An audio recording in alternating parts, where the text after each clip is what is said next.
The men here are known as garimperos, the gold seekers. Knee-deep in mud, they are dreaming a great dream, the dream of untold riches. But the gold will exact a terrible price. In their obsession to carve a treasure out of the mud, the men are driven to sacrifice anything, their lives, their health, the rainforest itself. They are hard men in a hard land. And here in this tropical hell they have made is the gold rush of our time.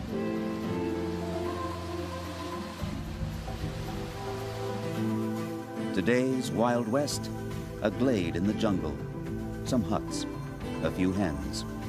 Here in this tiny village, life is stripped down to the simplest things.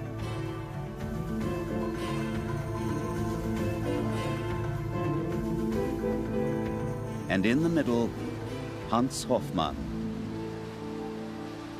A well-to-do farmer's son from Austria, Hofmann gave up his comfortable life to travel halfway around the world. The spirit of adventure took him to Brazil. When he heard about the legendary gold deposits along the Rio Madeira, it was only a matter of time until he joined the garimperos. He left behind the security of his home in Austria to join the world of the fortune hunters. But it was a rough world he had entered. Many people die here. All the aggressive ones, for example, only have a short life. They meet others who are even more aggressive. Since I've been here, 9 people I knew personally have been killed. 4 years have passed since Hans first arrived at the harbor of Porto Velho. For him, as for all gold seekers, this town is the gateway to the promised land, the last outpost of civilization on the edge of gold country. Many come here pursuing the lure of South American gold. But Brazil's prospecting areas are actually 100 miles beyond this small town, a world away in the wilderness. And so, many a dream of gold ends soon after arrival. For not everyone is prepared to make that trip from Porto Velho to the Rio Madeira, to endure the hardships of the prospector's world. For them, Porto Velho is the end of the line.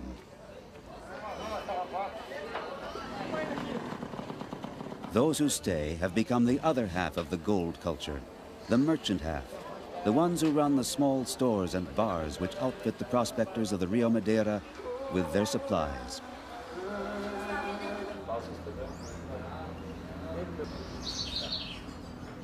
The river has brought good fortune to some of them. They wear their success around their necks.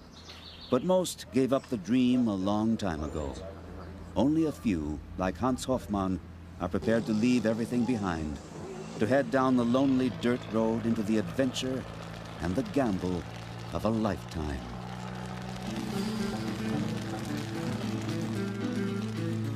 "100 miles from Porto Velho is a world beyond civilization. A world which functions according to its own law, quite literally, the law of the jungle. Here, anyone in need of grazing land simply burns down the trees.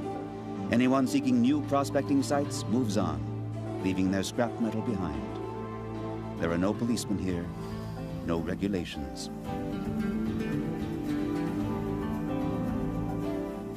In its own way, it is as free as any place on earth, and as harsh.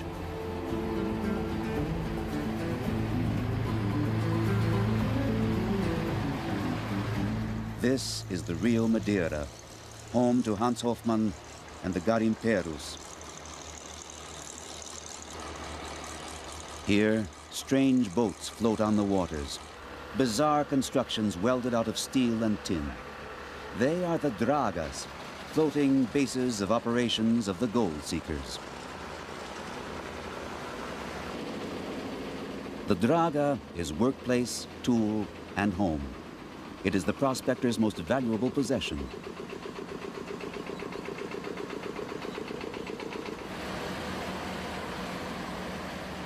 Hofmannsdraga is the largest on the river, which puts him right at the top of the Garimperos' pecking order.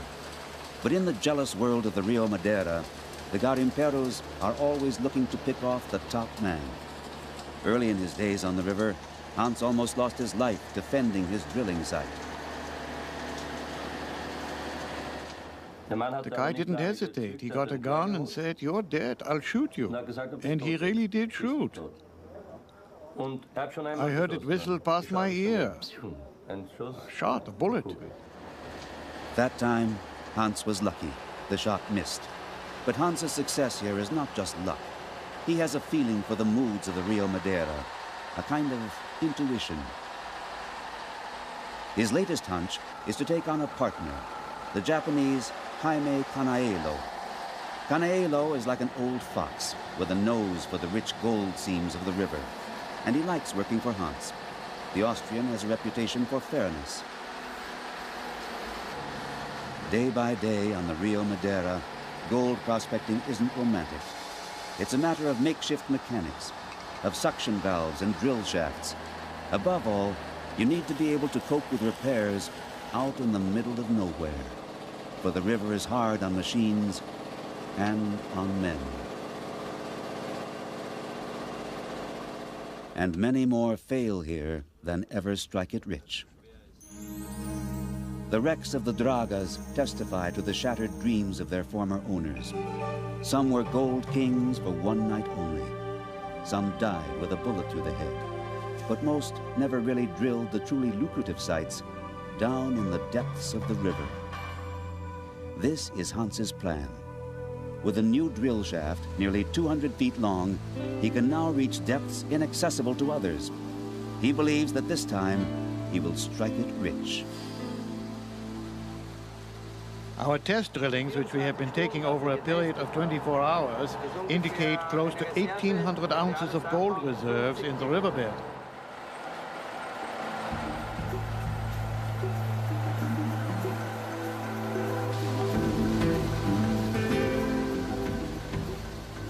Over the next 2 weeks, Hans's men will work with great concentration. This may be their big chance to raise kilos of gold.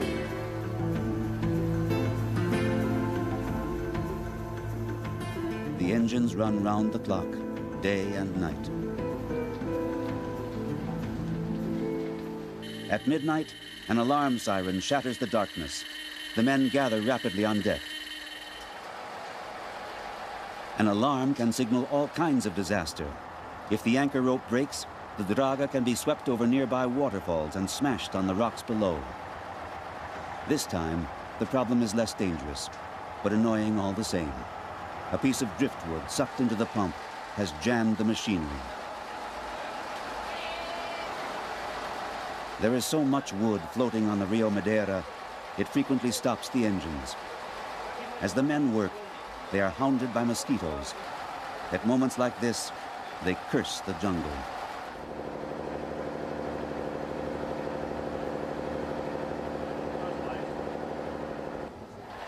Still, when the machines are working again, troubles are forgotten. The drill does seem to have uncovered a rich gold seam.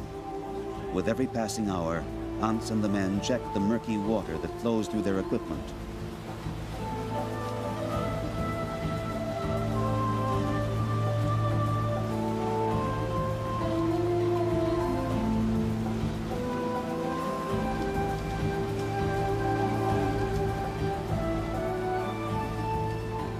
The drill head is currently at a depth of 100 feet, already deeper than most of Hans's competitors can reach. The Austrian feels sure that things are looking up. Auf wie viel Meter Tiefe bist du denn jetzt? 35. 35 Meter. Aber senkrecht. Spirits rise on board. Soon enough, they feel, the gold will be within their grasp.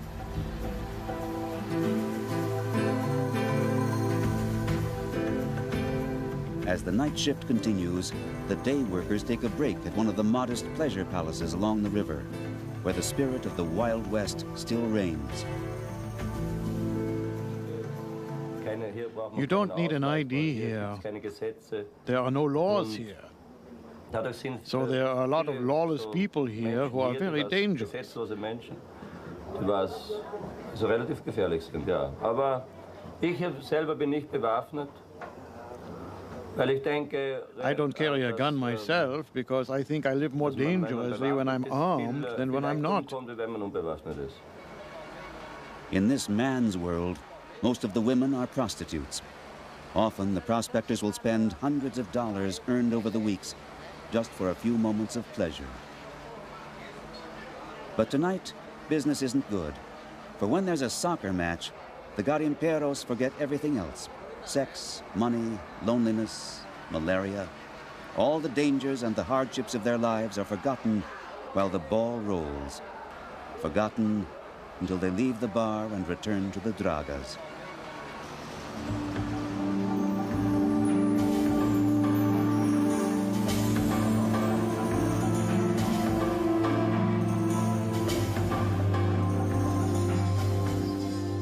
While others are living it up, Hans is gathering his strength. He will need it over the coming days.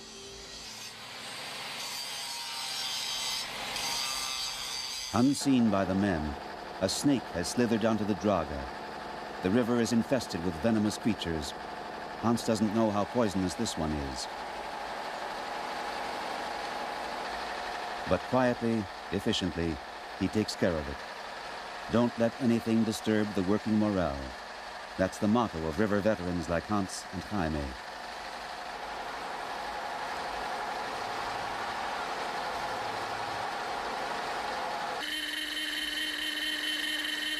But the day is not to be a lucky one for the draga. Drifting towards the shore, it has run up onto a sandbank. For the garimperos, the struggle against the river never ends. Man and nature, churning up silt and stones, are constantly reshaping the riverbed, always creating new hazards for the dragas. Jaime and Hans will have to do more than push.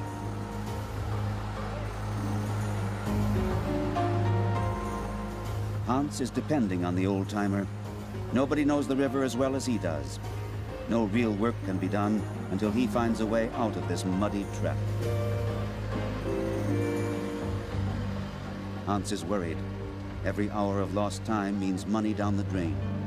And if the draga is damaged or lost, his life as a prospector will be through.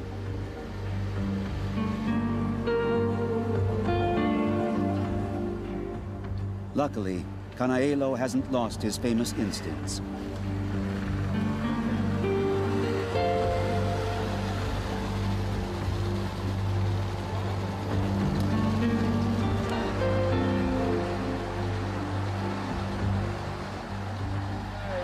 We have pushed the draga out of the bank zone. As soon as the water rises again, the draga will move itself. After all, it does weigh 60 tons. Now we'll go back. We've got everything under control. No problem. Let's get back to work. Financing a single day on the Rio Madeira cost Hoffman 60 grams of gold, nearly $1,200 a day. This incident has cost valuable working time, and Hans will have to make up his losses. His first impulse, to check the carpets, the filters that catch the gold. We are now washing out the top carpets. Only 5% of the gold is settled in the lower carpets. This means that 95% of the gold is in the top carpets. But getting that gold out of the carpets isn't easy. It's a brutally repetitive task, slogging the carpets through the water to see what they will yield.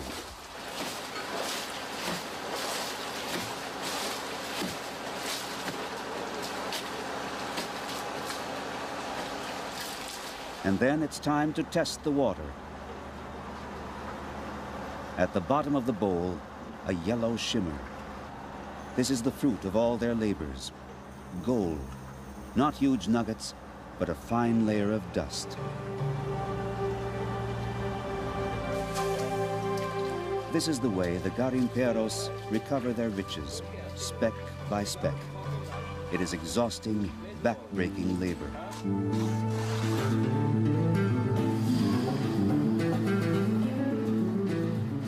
Still, no one here pauses to question his fate. They'd rather check the river mud again to see if it's been a good day.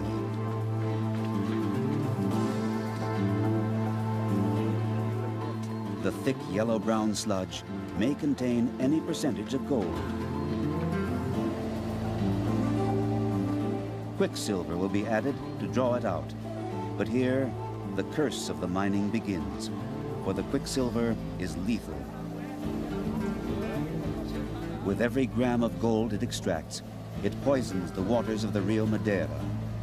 There are no pollution regulations here. The government has established a zone of 90 miles, which is described as the gold prospecting zone. That means anyone who feels like it, anyone, foreigners too, can set himself up here and mine gold tax-free. But right behind Porto Velho, there's a nature reservation. And it's true that the dragas get thrown out of this area because they pollute everything. The 90 miles here are completely polluted.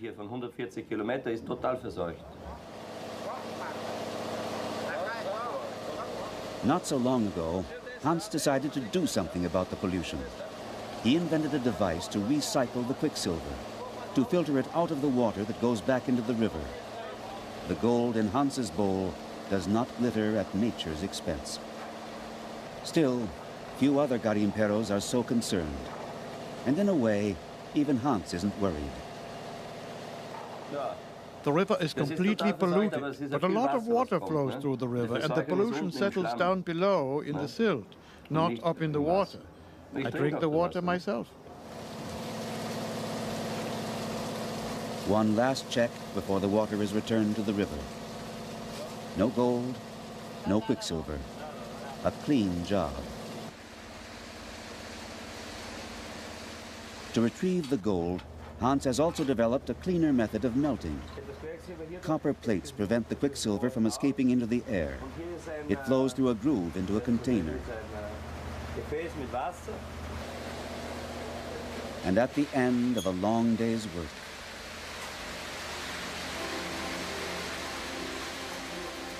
this little patty, worth $1,000.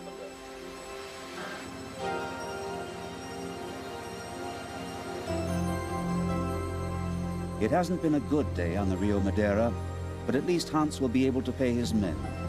If they didn't get their fair wages in gold, there's no telling what might happen on board.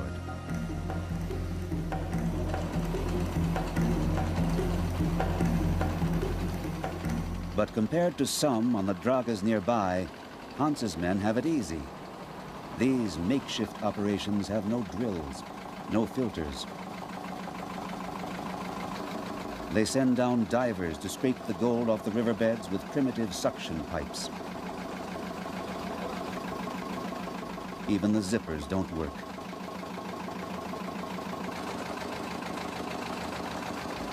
At every moment, these divers are at risk, for they have no special equipment.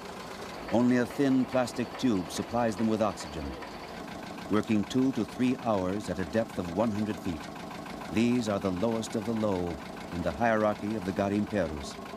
For if their thin air tube gets twisted or caught, if they panic and surface too quickly, then the search for gold will end in death.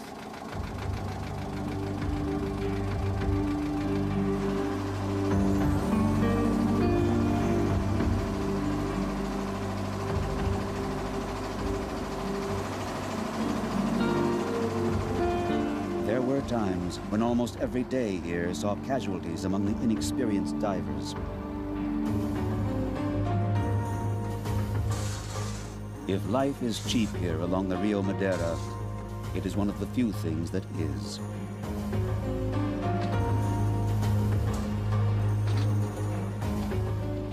The draga must be constantly restocked with gas and diesel fuel, and food for the garimperos.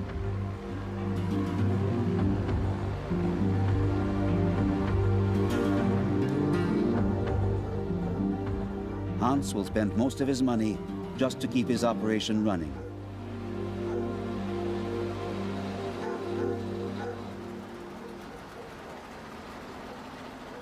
A floating supermarket provides him with the essentials and more. After all, 8 hard-working prospectors can consume a lot of food. Sometimes it seems he spends all of his spare time shopping.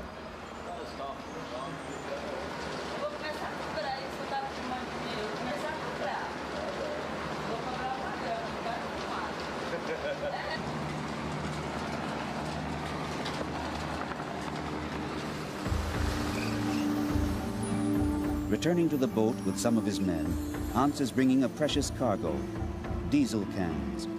The machinery consumes vast quantities of fuel. The generators on the Draga run round the clock.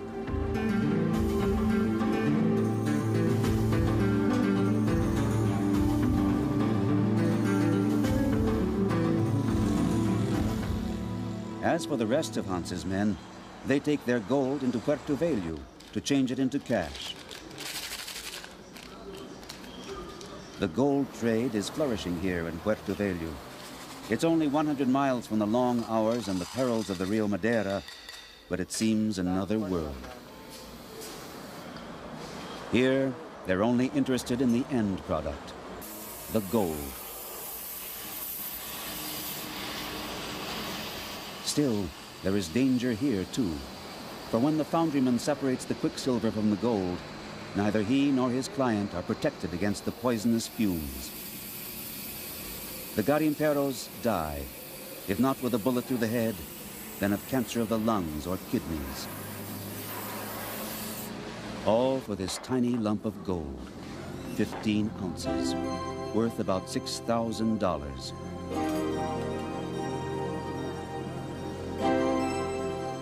Hans believes his site will eventually yield him 1,800 ounces, more than 100 of these ingots, $1 million in gold. Would that be enough to leave the Rio Madeira? Would he leave the gold trade? No, not for 1,800 ounces. It would be different if we found an even better site, but 1,800 ounces isn't enough. I don't think I'd move camp just for 1,800 ounces. But if I really do find a heap of gold somewhere else, then I'll leave everything and go back.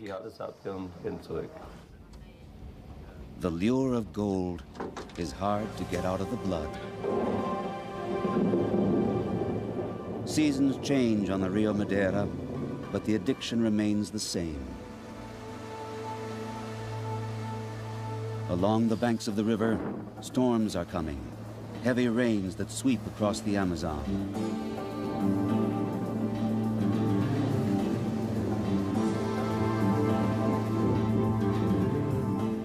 For most of the Dragas, the rainy season is a dead time. The water rises too high, and the drill shafts can no longer reach the riverbed. But for Hans, the higher water level simply means fewer competitors.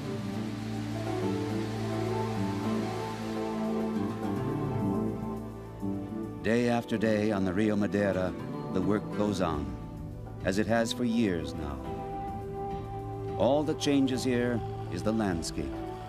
Over the decades, it has become littered with the steel carcasses of abandoned hopes. Even the rocks are mere shells, carved out by the garimperos' drills. What remains is a strange lunar landscape.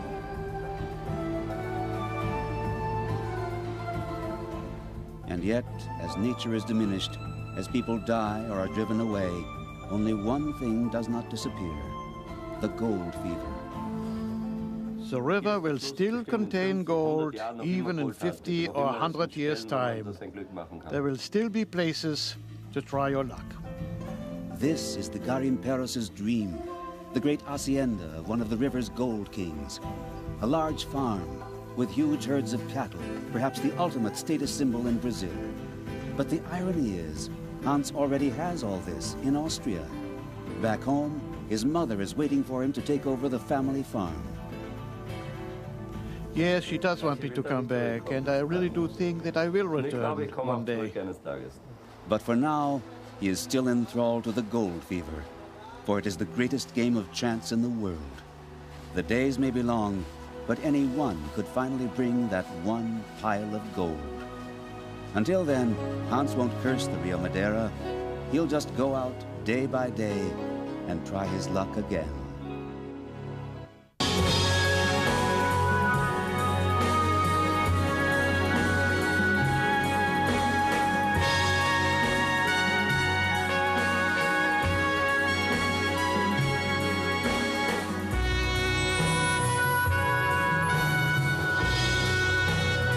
The men here are known as garimpeiros, the gold seekers. Knee-deep in mud, they are dreaming a great dream, the dream of untold riches. But the gold will exact a terrible price. In their obsession to carve a treasure out of the mud, the men are driven to sacrifice anything: their lives, their health, the rainforest itself. They are hard men in a hard land. And here in this tropical hell they have made is the gold rush of our time.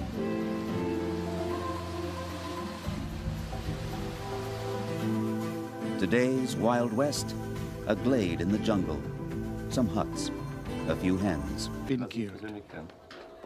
4 years have passed since Hans first arrived at the harbor of Porto Velho.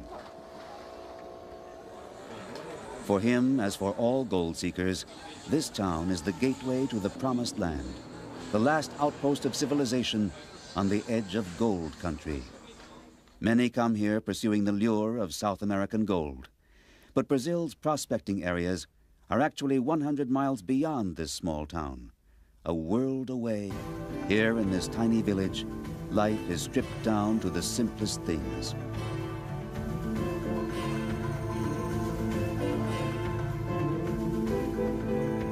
And in the middle, Hans Hoffmann. A well-to-do farmer's son from Austria, Hoffmann gave up his comfortable life to travel halfway around the world. The spirit of adventure took him to Brazil. When he heard about the legendary gold deposits along the Rio Madeira, it was only a matter of time until he joined the garimpeiros. He left behind the security of his home in Austria to join the world of the fortune hunters. But it was a rough world he had entered.